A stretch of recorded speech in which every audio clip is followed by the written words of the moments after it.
There was this area of pavement out there behind the barn, and I have no idea why it was there. There were 3 large blocks of concrete that made a paved area.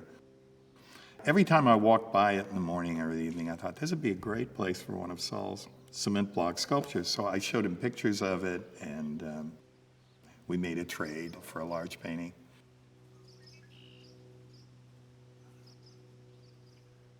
Sol was probably my best friend over the years. We were friends for years and years and years.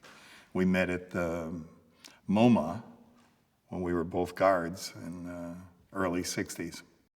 Quite a few people worked there at that time, including Ryman and Flavin, although Flavin wasn't there when I was there. A tip of the hat to MoMA because they used to hire poets and painters and writers of different types to be guards. It was a nice job. The museum opened at 11 and closed at 5, so it was like not bad. It was union wages, and everybody liked it.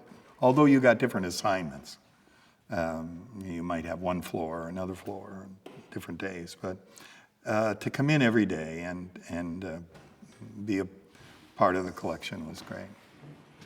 You got to stand around and look at people looking at art and look at art.